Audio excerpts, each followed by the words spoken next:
everybody. Welcome to Vikings Report Rewind. As always, I'm one of your humble co-hosts, Ted, along with Chris. We're on to L.A. Drew, on to L.A., and me, Ted. Vikings got their ass kicked by Detroit, 31-9, with the number one seed and home field advantage and the NFC North title on the line. And they just could not get it done, boys. I just, you ever watch the Charlie Brown specials, Chris? Yep, You a Charlie Brown fan, Chris? Absolutely. Drewster, you a Charlie Brown fan?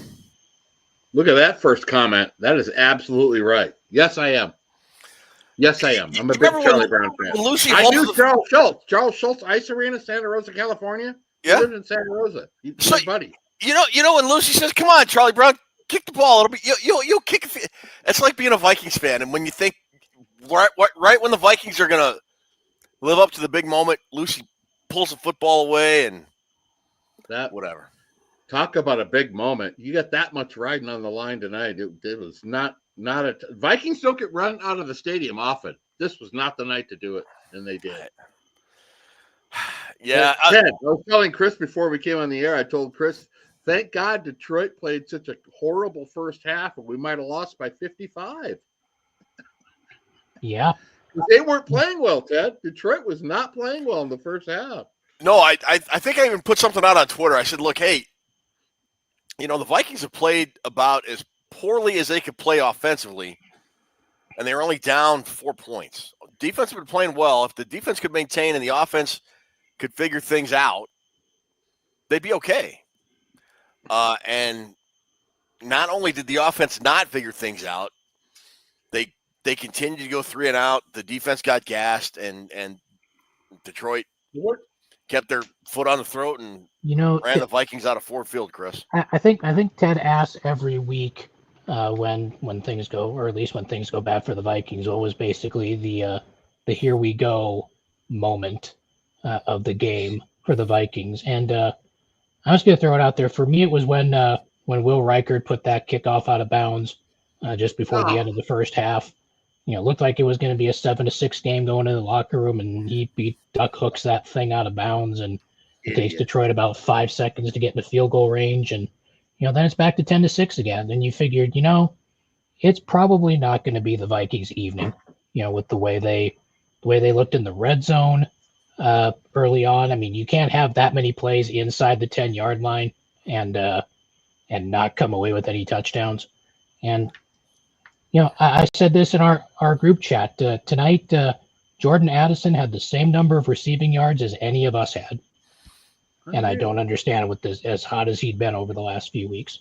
Drew, you talk about Kevin O'Connell and his play calling, and I in the first half I thought his play calling was okay. I just thought Sam Darnold was inaccurate. He was throwing really high footballs. There were receivers that were open that he was just flat out missing. Justin Jefferson was wide open in the end zone, for example. On the other fourth down call, when he went for it and he threw to JJ on the left, if you looked at the replay, Jordan Addison had cut open and was wide open on the right side. He could have walked in for the score. But in the second half, when the Lions were dialing up those zero blitzes, he did not adjust, man. The first drive we were talking about this. He had those quick 3-step drops, and the Vikings were doing pretty well countering that, and they had a penalty, I think it was. It killed the drive. And after that, he really didn't do anything to try and counter it. He just let Sam just take those 5- and 7-step drops, and he got hammered all freaking night. Yeah, it was there's a lot to take away from this game, and there's a lot to talk about on both sides of the ball. But my biggest takeaway from this whole game is the inability to adjust with the Vikings offense. It seemed like to me, Ted, from the first drive to the last drive, they were doing the same thing over and over and over. Where's the short passing game? Yeah. Where is the adjustments to try to do something different? KOC is doing the same thing over and over. And that is, and we got a lot to talk about. This game, we're going to put it behind us at some point and get on to the playoffs. But this game, I'm watching it going, When is it going to change? When are they going to try something different? Where are the 3-step drop, short passing? The passing game Detroit was doing in the fourth quarter. Why can't we do that? Why is he determined on sending Sam 7 steps deep to these long developing plays? And then he had the JJ tunnel vision again tonight. I don't know. Very concerning. That's my most concerning thing. Not the final score, whatever it was. It's our inability to adjust offensively to what they were doing. We talk about the depleted Lions. They're all hurt. They're banged up. They're hurt. They lose Arian Arnold. The Lions defense was the difference in this game. They won the game for them. Yeah. So I don't get it. I don't get the game planning. It's unprepared. A lot on the line tonight. The Lions looked more intense. Their intensity level was higher. They're sometimes it's simple though, Ted. They have a better offensive line. They have a better quarterback. They have a better running back. Better. Sometimes you don't need to confuse it with a bunch of X's and O's stuff. They're better at those positions. And that really showed through tonight. The Vikings knew Gibbs was going to kill him unless they stopped him, and he did. Well, I thought they did a pretty good job. Everything's snowball, but KOC's inability to adjust and try something different is my biggest concern going into the playoffs, because he wasn't trying anything different. It was all the same the whole game, and that was really concerning to me. Well, in the first half, though, the first couple drives, they had those quick, short passes. They were moving the ball well, Chris, and then they just sort of moved away from it. And Aaron Jones was running the ball well. Cam Akers had a great play, had over a 50-yard run.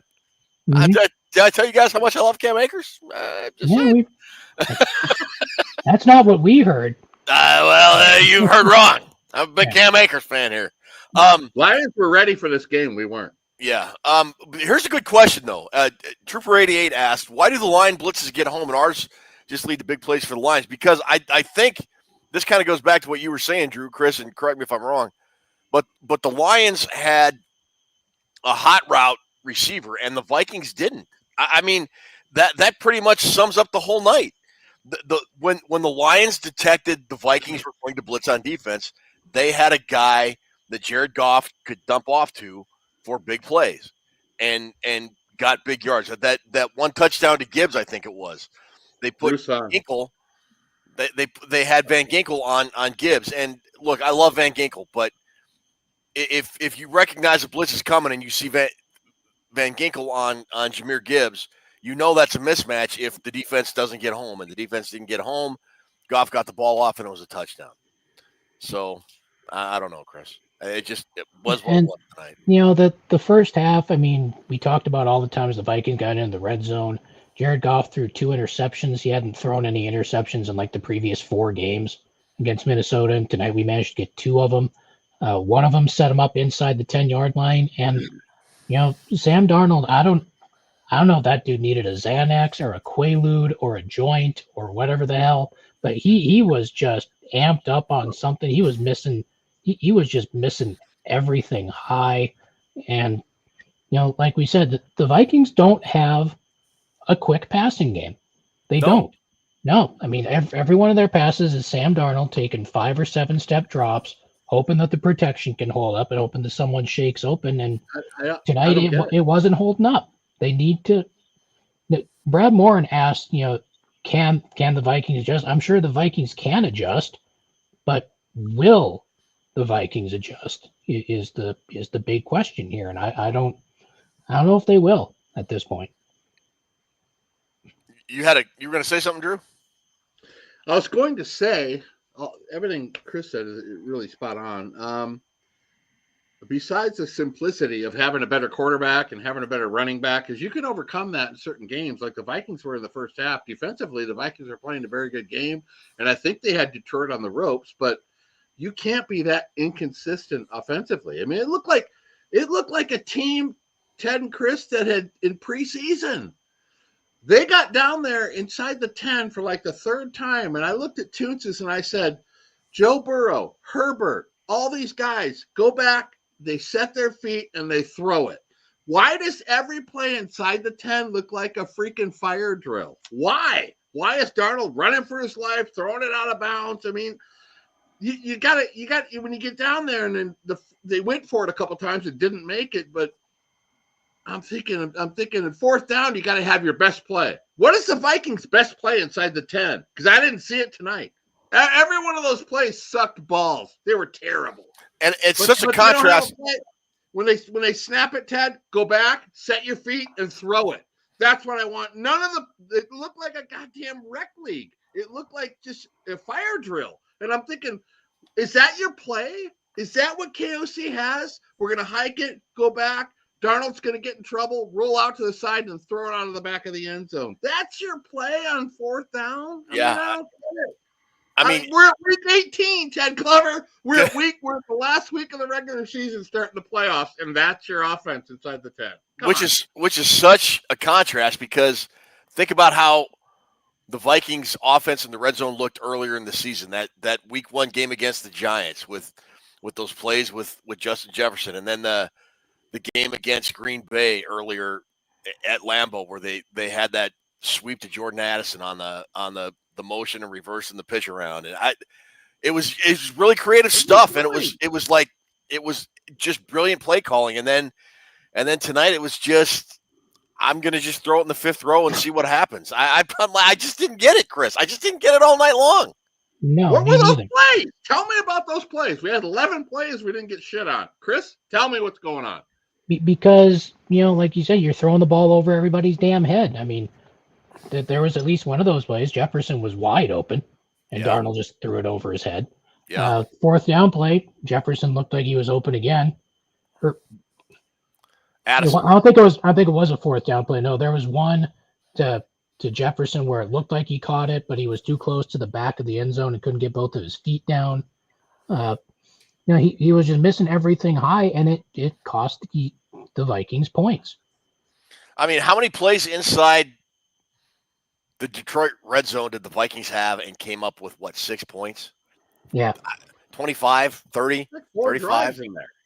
I was ridiculous. I mean, we talked about this in the preview. We all talked about the red zone, and I think we all gave the edge to Detroit there just because they'd been playing so well. I think we I don't did. know. I gave it to Detroit, the red zone. Yeah, I know I did.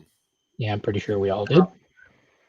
You got, as much as I hate to do it, you got to take your hat off to Aaron Glenn. What a hell of a job he did tonight. Yeah, oh yeah, he did. Aaron Glenn had his defense not only fired up, he put the injuries out of their mind. Don't worry about all the guys that aren't playing. Worry about yourself. And Aaron Glenn, from the red zone in, that dude was on fire tonight. He was on fire the whole game. He had a great game plan. Aaron Glenn's defensive coordinator job tonight was flawless almost. Yeah. I mean, the Lions cornerback room is a bunch of dudes from the local beer league flag football group. And you got Justin Jefferson and Jordan Addison. We can't do nothing. Why can't we exploit that? And then Terry and Arnold got hurt. Yeah. And he had to leave the game and did not come back, and the Vikings still could not do anything. That's because we're running it up the middle on first down. I don't know. But you're right. Credit to the Lions coaching staff. I thought the Vikings coaching staff matched the Lions play for the most part in the first half. Yeah, but in the second half they got outcoached badly. I think so too. They got badly outcoached in the second half. Yeah, and absolutely. Some nights it's not your night. It's how they bounce back from this is what we got to look forward to. I mean, we got our ass kicked. We don't get our ass kicked many games, but the Vikings should be angry going into the playoffs about what happened offensively, defensively in the second half. This wasn't a Vikings game. It was like KOC got, I don't know what's the term for it. He got his ass kicked. Well, the Vikings as a whole did. I mean, I really don't want to blame the defense a whole lot, Chris, because I thought they played a hell of a game for 2.5, 3 quarters, and then the offense could get absolutely nothing going on, and it felt like the end of last season when Flores had that duct tape and Gorilla Glue defense that he held together for 12 or 13 weeks through the Josh Dobbs Pasternaut mania, and he had the Vikings. I think the Vikings were not in first place, but they were holding the wild card spot. Yep. After the Raiders game, and then the offense just completely fell apart and couldn't stay on the field, and the defense just collapsed. I think that was just kind of a microcosm of what happened tonight. I think they'll be better. People have said, and I think we're kind of focusing too much on one game. Yeah, the Vikings let us down, and we should be used to it. But look, God damn it, they're 14-3, Yeah. and they're in the playoffs. They're going to LA. Um, I saw earlier they opened as a 2.5 point favorite. I don't know if that's going to stay that way throughout the course of the week. Um, but it's not over, man. I think they still have a very good defense. If this was just a one-off game for Sam Darnold, they're going to have a very good game next week. We'll see what happens. I still like the Vikings' chances. I think they're a better team than LA. I think whoever they play in the second round, they're better than. And if Detroit wins their divisional game, um, you know, the old adage is, Drew, Well, it's very tough. It's very tough to beat one team 3 times in a season. I feel that football is and I kind of learned this from watching Harbaugh and coaching at Michigan. It's so much of a mind game Oh, here to we what go. you're doing coaching or with the Here other we go. thing. I think I'm going to use your team as an analogy here. I know. I don't think the Vikings tonight ever came out with the commitment of we're going to kick your ass, with the attitude of we're going to kick your ass offensively. Ohio State started that Tennessee game and that Oregon game. This is what we're going to do. Yeah, You follow what I'm saying? I I don't do. think No, yeah. Minnesota didn't gather any of that. They don't have any of that going on right now. They were playing to what Detroit wanted to give them. We'll try to sneak a guy in here or there. They didn't have that ball busting attitude from the beginning. Detroit didn't have it either, but we certainly didn't have it. And I use Ohio State because they came out and kicked Oregon in the nutsack. That's what you got to do against teams like Detroit. You can't go down in the red zone and flop 3 drives in a row. You have to what happens is what happened tonight. It gets away from you after a while. You can't corral Detroit for 4 quarters. No. You have No, to you can't. control them for a half and go up 24-9 or whatever it is. You have to be on that end. But is it just me or the Vikings offense doesn't seem like have the attitude of we're going to take it to you? They don't seem like that to me at all.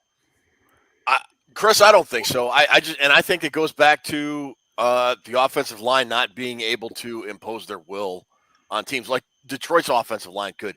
In by the mid-third quarter and the fourth quarter, Detroit was running the ball at will against the Vikings defense. For as good as the Vikings defense played for 2.5 quarters, they could not stop Jahmyr Gibbs and Detroit from running the ball when they absolutely had to.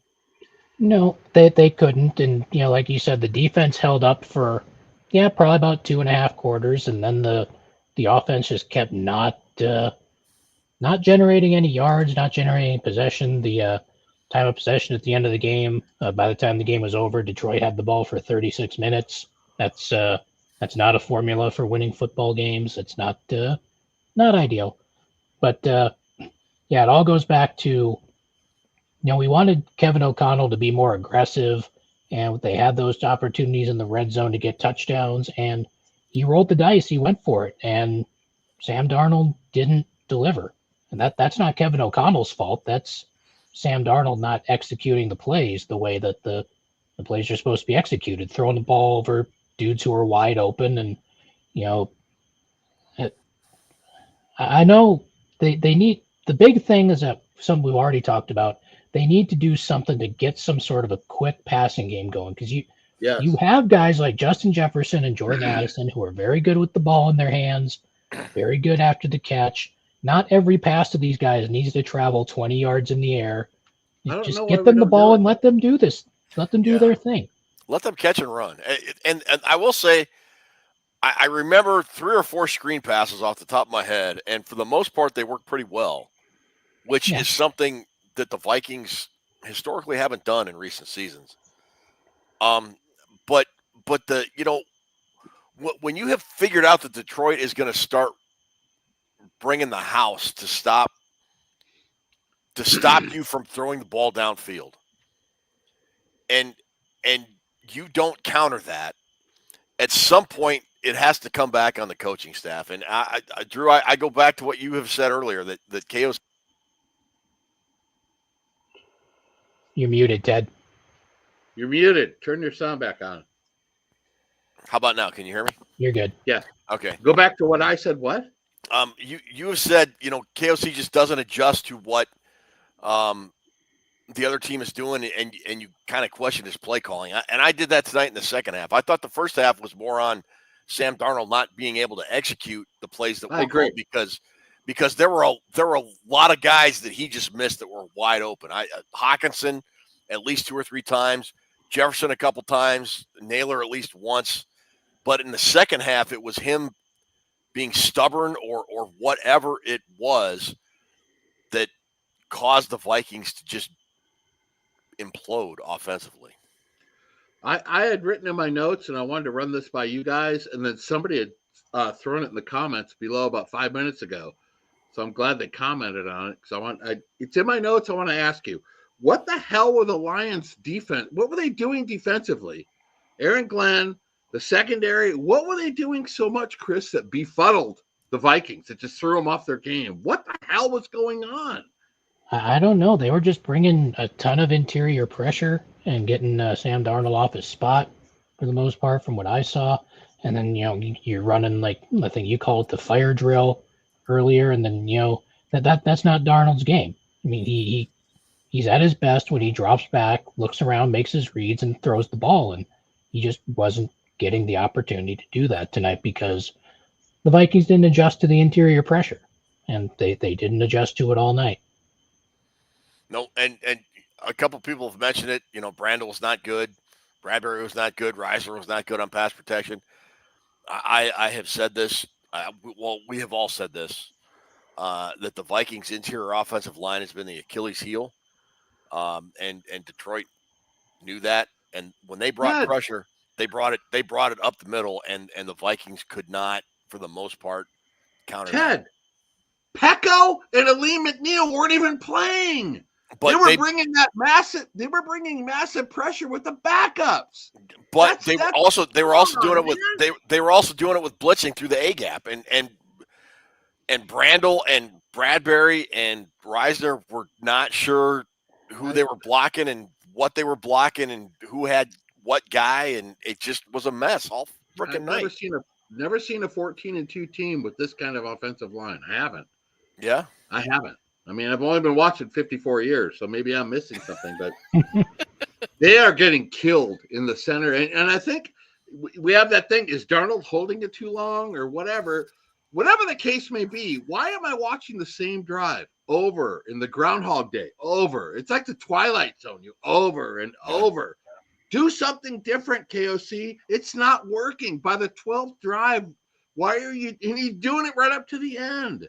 The offensive line, if you're weak in the middle, then try a short passing attack. Try something.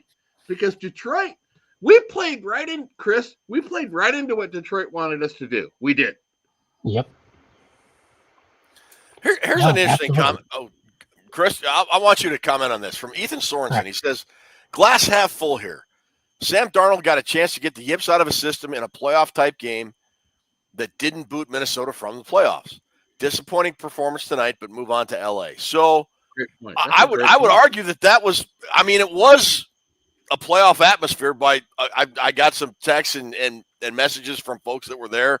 Said, Ted, you should be here tonight. It's a wild atmosphere. It's playoffs. It's crazy. It's nuts. It's wild. And I think the bright lights were too – I think the big stage and bright lights were too much for Sam tonight and for Will Reichard for that matter. But now that he's got a taste of it, maybe he's got it out of his system. Well, yeah, but the thing is, you played this game with an opportunity to have all of the games going forward to be in your house, where you don't have to deal with all that crap anymore. Okay.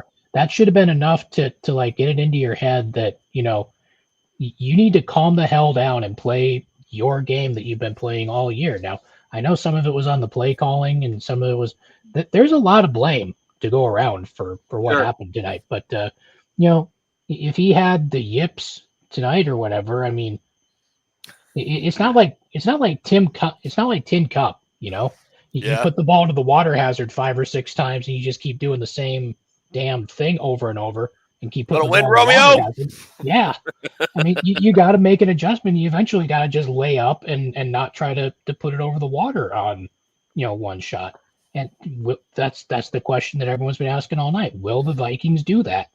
Will they make some kind of adjustment for next week and beyond? Because if you win in Los Angeles, there's a really good chance you're probably going back to Detroit again, and you got to deal with the same damn thing from the same damn defense again, and hope that you've made some kind of adjustments to it. So if you're going to start adjusting and changing shit, this is the time to do it. Ruby, could you put that funny comment by Troy back up, Drew? Before I go back to you, look, folks, every week we give out a prize. I didn't mention it at the very beginning of the show, but just make a comment. You're eligible to win a prize. If there's a comment, a funny quote or comment that makes me laugh, we might give away a prize on the spot. Troy Merkley, this caught my eye. Drew, Chris, I don't know about you guys. I'll have you vote on it. Sam's eyes were as large as Peyton Manning's forehead. Biggest game of Sam's life. Prize worthy or not? Oh, absolutely. You could show a drive-in movie on that thing. I think so, too. All right, Troy Merkley, congratulations. You won a prize. we got to find something to laugh about in tonight's ass beating. Troy, get a hold of Ruby at Vikings Report, Drew and Ted at gmail.com. Congratulations. You have to keep from crying, essentially, I think is what it is. Yeah. Also, I want to mention real quick, Bobby Trader donated $5. My sister's in here. What? Jane Lano. I haven't seen my sister in like 30 years. Jane Lano. Right there. That's her, Jane. That's my sister. Hello, You're kidding me. This like some Hallmark movie bullshit we got going on. Give a shout out to my sister I haven't seen in 30 years. Yeah. Has it been 30 years? What, 20 years or something? Thanks, Jane, for tuning in. Finally, give your brother some credit on. Jane, is it Ayanos? How do you pronounce the last name? Janos. Jane Janos. Well, congratulations. Hey, Jane, thank you for joining us. It's great. It's nice to kind of meet you over the internet or whatever. I understand why, though. Most people try to avoid me. Is it, Drew? I don't know him. I bet you once in real life, and I never want to do it again for what it's worth. All right. Jane, how you doing tonight? How you doing? That's awesome. How's your brother doing, by the way? My brother is recuperating. He's doing well. He got a Vikings report, or he's getting a Vikings report care package this week, which has the mugs and the this and the that. And he will be but he's feeling a lot better. Thank you, Ted, for your concern. Good. I know he's not happy about how that game went tonight because he wants the best for his little brother. I know that. But Jane's in here. Hello, Jane. That's awesome. So that made my night. Makes the Viking lock to run away. People have been talking about Blake Brandel all night. This is kind of becoming a thing with me. Terrible. It's just becoming a thing. Have you guys noticed that almost every play, Brandel looks back at Sam Darnold like he's looking back, on his life. You just sitting there and you're like, man, I've had a pretty good life. This is not too bad. Hey, we got to snap the ball. I don't know what it's all that about, but it bothers me. It just bothers me immensely almost every single play. I don't know. It's just a thing. You're exactly right. I don't know what he's doing. And I think someone pointed out in the comments earlier. Brandel was really, really good when he had Christian Darrisaw next to him at left tackle. I think that was right. And since Darrisaw got hurt, not really so much anymore. He's not been great. Not even been good. After 18 weeks, he's all we got, Ted. We got to hope he gets better. Yeah. No, Brad, I'm no longer finding Michigan stickers in my house. I burned my house down. This is just a temporary studio in a shed. One of those 10x10 garage things. Anyways. I harken back to that one comment that says, we had a bad game, we had a stinker, we had a clunker, but we're moving on to the playoffs. I hope we can adjust to it because the Vikings haven't had an ass beating. How's it going to go, Ted? How are they going to react to this? They should be angry and ready to prove everybody wrong. But Sam Darnold's never been here. I saw a stat during the game said he's only had 7 wins. Chris, 7? He's in a completely different world right now. Is he the most before this year? Yes. Yeah. Is he going to get overblown by all this? I honestly don't know, but yeah, the numbers were that prior to this season he had a record as a starter of, I believe it was 21-35. So he was 14 games under 500 before this season. Now, thanks to this season alone, he's damn near a 500 quarterback again. But that it all goes back to this team making adjustments or not making adjustments, and that's on. I don't know how much freedom Sam Darnold has to audible and change things after the play's called, but somebody's got to start making some kind of adjustments somewhere. So, yeah, I don't know what else to make of it. Yeah, I don't know. It's a good point by Trader. Yeah, having Anzalone back was bigger than I thought it was. Yeah, it was a big fact. It was as big of an impact, I would say, for Detroit's defense than as Cashman coming back for the Vikings defense was for us when he was hurt. I thought when Terry and Arnold went down, Ted, we are going to shred them. Terry and Arnold's last defense to keeping our. I don't get it. I do not get why we couldn't move that ball after that. I just go back to the lack of adjustments. I mean, even when he went down, why not do like some quick crossing routes with Addison and Jefferson over the middle? I just felt those were there for the taking all night. You bring a, I don't know. I don't know. Maybe they'll do introspection and figure out we can't keep doing this. And Darnold looked like he was beat the hell up at the end of the game too. I don't know. Darnold had a terrible game. He did. Terrible. He sure did. Can't play like that. In the first half, the running game did pretty good tonight, I thought. I thought it was, yeah. Both Akers and Aaron Jones ran the ball very well, I thought. Look at me giving credit to Cam Akers. Look at me. I should get a gold star for that. But at some point in every football game, whether it's college, high school, or pro, your quarterback has to make some passes. And a lot of the last 2 weeks, his passes have been high. I don't know if he's high, Chris, or that they're all high. And when a quarterback, I'm not a coach, but when everything starts going high, it's not good. Yeah, and I'm just looking for quotes from the press conferences and whatnot. We got one from Kevin O'Connell says, "It's just what we're talking about. We can't win 9 in a row and lose one and allow it to change how we operate. Sometimes call better players in the red zone, jackass. Sometimes you get hit in the mouth and you have to respond. Well, they damn sure didn't respond tonight in any meaningful way. So, yeah. Well, let me put this out there for you, boys. In week 7, the Minnesota Vikings lost to Detroit. In week 8, on a short week, they went and they lost to the Los Angeles Rams. In week 17, they lost to the Detroit Lions. Now, I believe I saw on the game that it won't be a short week. They'll be traveling to LA again, and they'll be the last playoff game. It'll be on Monday Night Football. Yep. So, are we going to have a repeat of week 7 and 8, or are they going to reverse the curse, as it were, of week 7 and 8? I mean, I certainly hope they do. I mean, I don't want to see them just win one play or play one playoff game and go home, but we'll find out. We'll find out. But yeah, at this point, I don't know how high to get my hopes up. To be honest, it's just kind of, and that's sad because, like Ted said, this is a 14-3 football team. We should be more excited than this. But then, performances like this would have a way of putting a damper on a lot of stuff. Does that red zone, the red zone offense, was that just a weird thing tonight, or are the Vikings? Because those plays were terrible. Those plays were. They were absolutely horrible. What the hell is Kevin O'Connell calling down there? I know the execution has to come through on Darnold, but a lot of those initial play calls, like I said, drop back, set your feet, and throw. They weren't there. It was drop back and start running around like you're in some kind of rec league thing. I don't know if the Vikings. I'm just kind of looking as we go forward to the playoffs. Is that something that is going to stick with them, or are they going to be able to come through in the red zone's huge for this team. It's huge.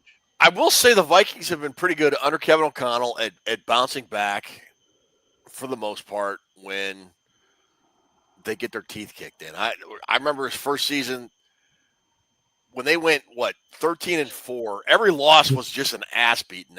They got beat Yeah, like 40-7 by Dallas or whatever it was. yeah. We did the live broadcast that game, and it was the Yeah, one of the most painful things we've ever done. It was bad. but every time they got their teeth kicked in, they came back and played very good football. Yeah. And I'm thinking back to that Rams game. After they lost to Detroit, it was a close game at home. They had that short week. It was a Thursday night game out in L.A. You talked, Drew. You wanted to burn Jalen Naylor at the stake for dropping that touchdown in the end zone, or dropping that Idiot. pass in the end Come zone, on. which would have been a touchdown. Ugh. Could have been a game changing play. That game was a lot closer than I think. That was also a game that Blake Cashman did not play in as well. Yeah, that is. And I think that's something that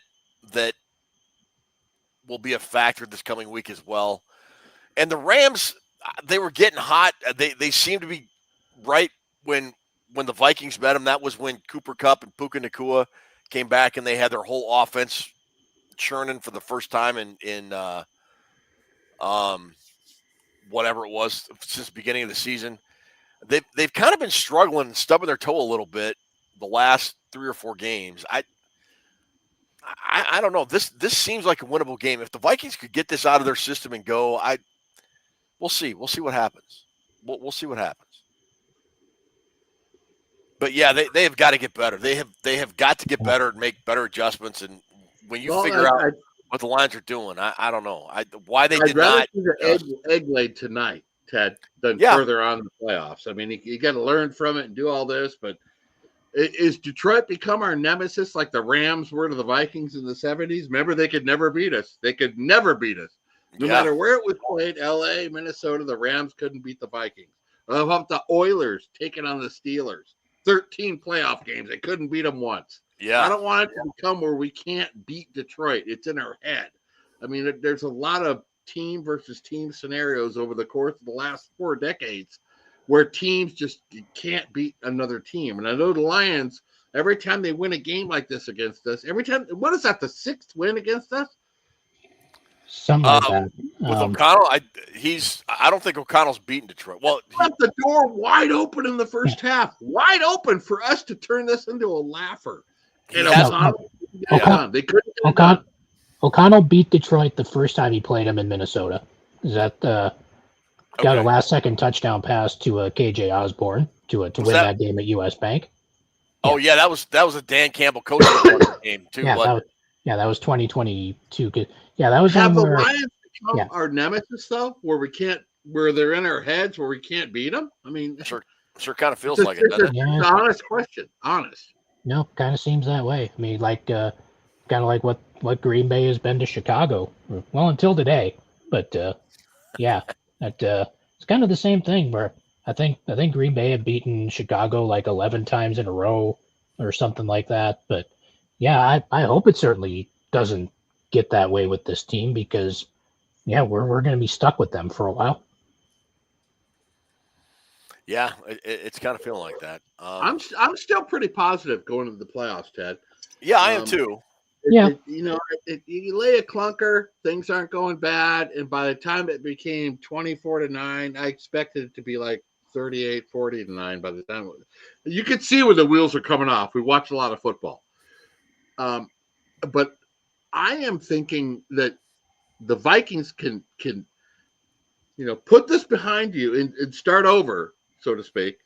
My biggest concern is when we do the preview next week for the Rams, the weirdest thing I've seen all year from the Vikings, all year, and I thought about this 2 days ago, the weirdest thing I've seen from the Vikings all year was that Rams game when we drove the field and scored 2 touchdowns on our first 2 drives, rather easily, I might add.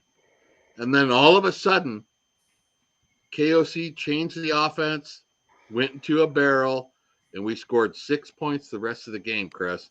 And I was asking you guys after the game. I was asking Rhino over at Vikings Uncensored. I was asking Dave Stefano, anybody that would listen, why the hell, when you had 2 first quarter scoring drives, would you completely go away from what you are doing offensively and end up with 6 points the next 3.5 quarters? That's the weirdest thing I've seen the Vikings do all year. Yeah. All year. And I don't know, McVay and KOC, I don't want to drive a bunch of stuff into that, but he has to let that go. The Vikings have to go into LA with that same. It seemed weird to me that they scored their first 2 drives and then did nothing the rest of the game. Come on. Seems fishy to me. And not being able to punch it in, from inside the 10, I don't know, 3 times or whatever it was just ridiculous. But hey, real quick before we go on, I meant to mention this a few minutes ago, but Bobby Trader donated us $5, and he says the Vikings now play the Rams on my birthday. I don't know if I should be excited about that. Yes, you should be. Be excited. The Vikings, Drew mentioned this earlier in the 70s. The Vikings-Rams were a huge playoff rivalry, and the Vikings won every time. In 69, they won 74, they won 76, they won the famous Mud Bowl in 77. It wasn't until 78. Their head, but they couldn't beat us, Ted. It wasn't until 78 when the Vikings got when the Rams finally beat the Vikings, but by then the Vikings were old and the Purple People Eaters were getting broken up and Alan Page had been cut. And anyways, but yeah, it's going to be a reminiscent of those great playoff games from the 1970s. So anyways, yeah. I don't know. It's just one of those. Is this one of those games where you just kind of burn the film and just say put it behind you, just go on? Yes, I certainly think so. KOC's play calling wasn't good the whole game, but I'm not laying it on him because the execution that Sam Darnold had was maybe a little bit more to blame than the play calling. The play calling I have with KOC is doing the same thing the whole game, Ted, and realizing it's not where he's doing the same shit every drive. Yeah. Get a short passing game. Try something different. Why are you trying the same thing that's not working? That's idiocy. But Sam Darnold isn't helping him by overthrowing receivers, underthrowing receivers, being late. There's a couple passes where Hawkinson was open, but the pass was so freaking late it got batted away. You got to play better. He needs better play from his quarterback. But yeah, I don't think this. I think the Vikings can bounce back for this. I'm fired up to play the Rams. We're gonna kick the Rams in the nuts. Chris, I don't know if you see the question from Andrew Krieger there, but have they said anything about Darnold limping? I know you follow social media while we're doing the post game. Have you seen anything about that? I haven't seen anything about it. I just saw a couple of people mention it toward the end of the game, but. Yeah, no, they haven't mentioned anything else about it yet. All righty. Well, I think we're closing in on that time. It's getting late here, and it's getting late out in Chester Taylorville, where you live there, Drew. We're up to 6 feet right now. Yeah, it's a lot of snow. There's a lot of snow. Yeah, I don't know. Are you in the middle of this snowpocalypse there, Chris? No, it basically missed us. We didn't even have enough snow to cover the grass. Oh, really? I've had to shovel snow twice today, and my son-in-law helped me when they came over. I just want to know from both of you guys: is this a hangover for next week, or can the Vikings put it behind them? I think they can put it behind them, Chris. What about you? Yeah, I think so. I think they. I don't think they have a lot of choice. I mean, they're gonna put it behind them. I think, like Ted said a couple of years ago, whenever they got their teeth kicked in, they came back the next week and did all right for themselves. So, yeah, I think they'll put it behind them.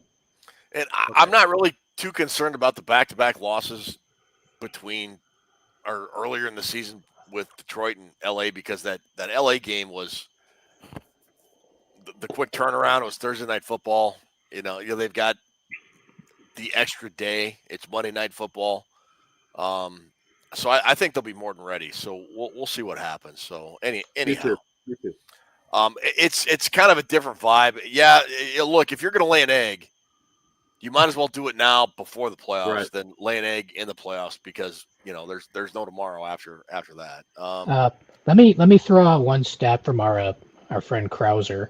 I don't know if he hears there went 1,328 games in the last 5 NFL regular seasons combined. The Vikings tonight had the worst red zone success rate of any qualifying team of any single game in the last 5 years. That's bad. Wow. That's Oh, not all right. ideal at No, all. it's, It's yeah. so on the bright side, it can't get any worse. I wouldn't think. It is mathematically impossible for it to be any worse than that. Oh, So hold my beer, saith the Vikings. yeah, this is the Vikings we're talking about. Whenever we don't think it can get worse, guess what happens? It gets worse. I'd watch the press conference, but I don't want to hear KOC say, "We need to get better at this. We need to get better at this." I don't want. I hate when coaches say that. You need to get better. Get better. I mean, come on, dude. So I think the Vikings. I can't, like Ted said, I can't see him laying 2 clunkers in a row. I mean, come on. No. You get down there to the red zone, figure out how to get that shit in the end zone, brother. It's that easy.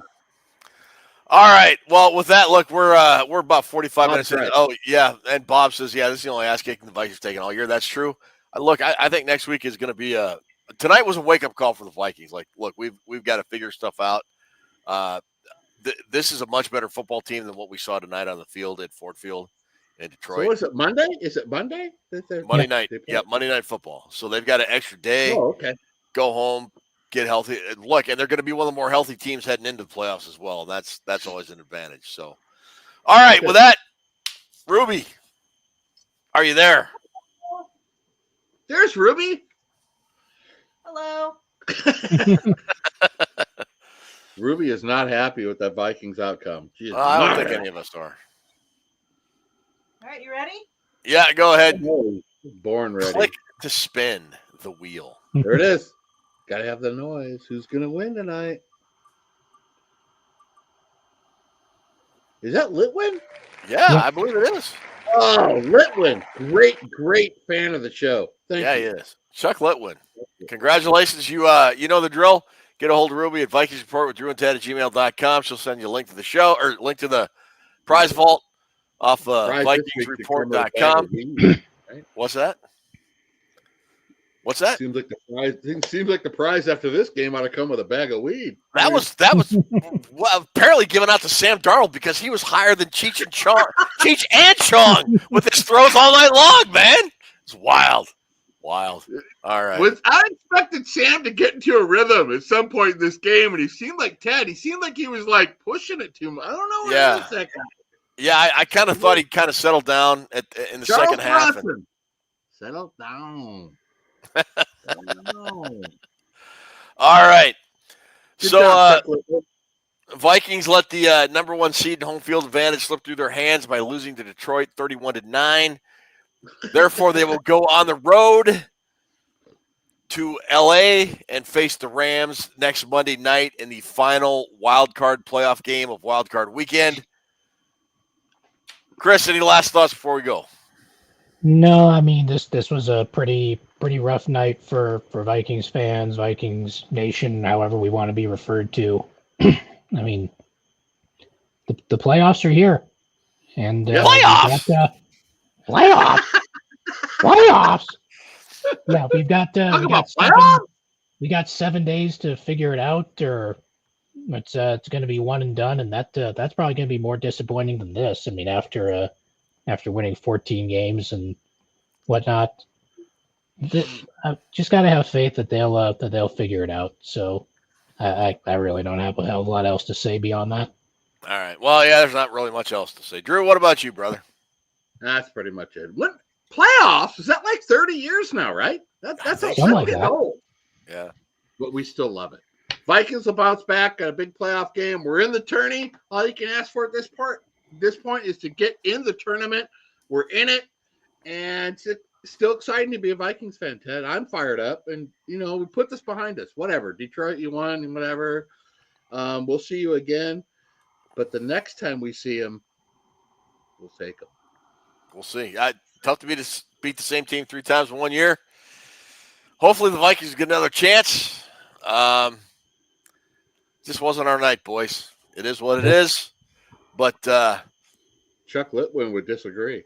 As Bill Belichick would say, we're on to Los Angeles. So we're on to Los Angeles. That's nice. Ted, what about the play calling? We're on to Los Angeles. What's the injury status of of the Vikings cheerleaders. We're on to Los Angeles. So, anyways, we're on to Los Angeles. Everybody take care. Skull Vikings, and we'll be back with our preview show later in the week. We're on